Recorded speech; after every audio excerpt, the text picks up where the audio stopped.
was Noah really? How did he live before and after the great flood? Did you know that behind the myth lies a story full of challenges, tough decisions, and hope? Let's discover it together. My name is Noah, and this is my story. What was the world like before the flood came? Imagine a planet where violence and corruption reigned without limits. People had forgotten respect, kindness, and justice. The earth was filled with wickedness, and it caused deep sorrow in God's heart. I lived in that world, watching evil grow day by day, affecting everything around me. It was in the midst of that darkness that I received a divine message. I had to build a massive ark, a refuge to save my family and the creatures that would repopulate the new earth after judgment. But no one understood my mission. Many mocked and doubted me. They couldn't imagine a storm so terrible that it would wipe out everything. The task was not just physical, but also a spiritual challenge. I had to keep my faith when everything seemed lost and keep going while the world watched with disbelief.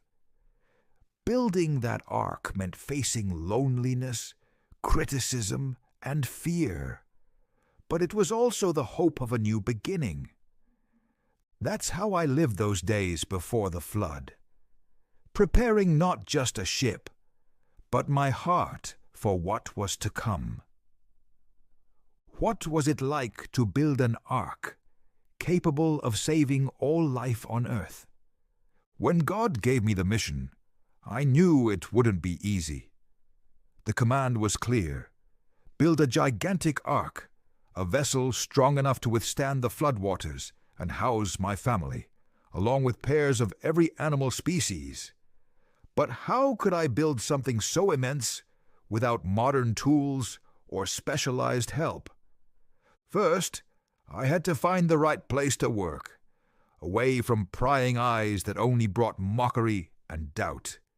Day after day, using the wood from a tree called gopher, which no one knew much about, I assembled planks, hammered, nailed, and shaped that massive structure. Every piece had to be perfect, because survival depended on it.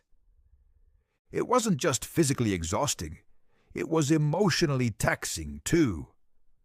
The townspeople saw me as a madman. Some even insulted me. They didn't understand why I was building such a huge boat on dry land with no sign of rain. But I trusted in God's word and knew I had to carry on, even if I was alone. The construction took years. I spent sleepless nights worried about the time we had left. As the ark took shape, I also had to prepare my family for what lay ahead, to leave behind everything we knew and walk into the unknown. And then came the animals. It was an incredible task. From tiny birds to massive elephants, all the creatures arrived, as if they knew their fate was tied to mine. Building the ark was far more than assembling wood. It was a test of faith, patience, and perseverance. It was a reminder that even in the hardest moments, hope and obedience can pave the way to salvation. What does it feel like when the entire world floods and everything you know disappears? When the first drops began to fall, there were still those who doubted. But soon the rain turned into a storm, and the sky became a dark ocean that seemed endless. Entering the ark was an act of both faith and desperation. With my family and the animals by my side, I shut that massive wooden door, knowing that everything we once knew was left behind. The first days were filled with absolute uncertainty. The sound of water pounding the hull was constant, and fear crept into every corner. Would we survive?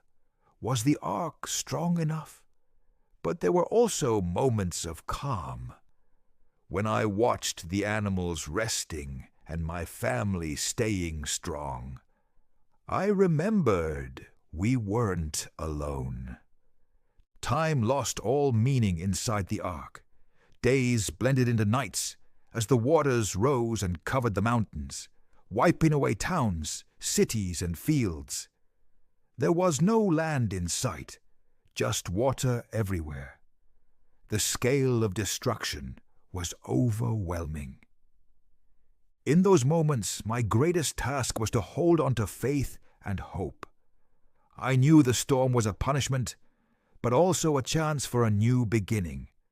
I prayed that God would protect us and give us strength to endure. Strangely, the animals seemed to feel the same. Though the confinement wasn't easy for them, there was a quiet calm that connected us all. Caring for them was a massive responsibility, but also a reminder of the life we were meant to preserve. 40 days and nights passed, and then another 40 as the waters slowly began to recede. Eventually, the ark came to rest on solid ground. When we opened the door, the world had changed. It was clean, but empty, ready to be reborn. The flood was the hardest test of all, but also the beginning of new hope for humanity and all creation. Before we continue, don't forget to subscribe so you won't miss more content like this. That way, you'll always be up to date on our upcoming videos. Now, let's keep going.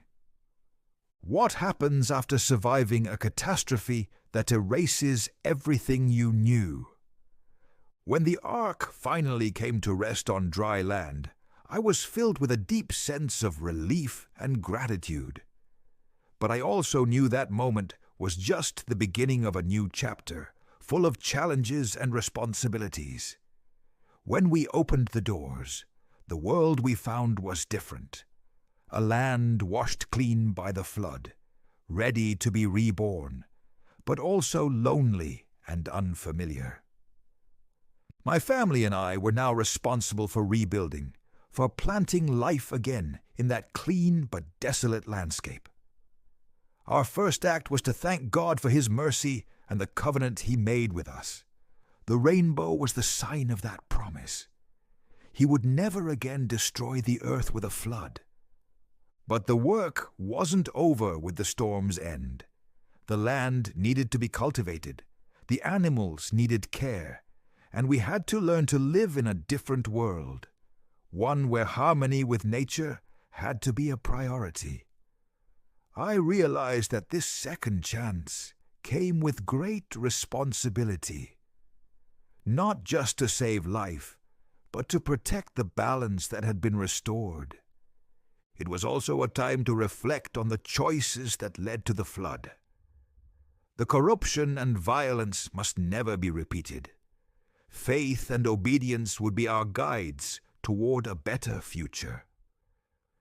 So we began repopulating the earth, building communities, and passing on the lessons we'd learned so that future generations could learn from the past. This rebirth wasn't only physical, it was spiritual, an invitation to live with humility, respect, and hope. God's covenant and the rainbow were constant reminders that, even when humanity fails, there is always the possibility of redemption and a fresh start. My story is that of a man who witnessed the end of one world, but also the birth of another, full of promise and challenge. What would you do if you had to start over? After everything I've faced, I've learned that faith and perseverance are essential to overcome even the most difficult trials. Building the ark and surviving the flood weren't just physical acts. They were decisions that required unshakable trust in something greater than myself. The story I lived reminds us that even when the world seems full of evil and chaos, there is always room for hope and renewal. We must not give in to darkness. We must act with courage and conviction, even when no one else does, or when we face mockery and misunderstanding. I also learned that our actions have consequences. The corruption and violence that destroyed the world before the flood were the result of human choices. That teaches us to be responsible in how we live and care for the planet and those around us. My experience is a call to humility and respect for life in all its forms. Caring for animals, the earth, and our community is essential to maintaining the balance that ensures our survival. Finally, the story of Noah is a message about humanity's ability to begin again. No matter how deep the failure or how great the destruction, it is always possible to rise and build a better future, if we have the will and the faith to do so.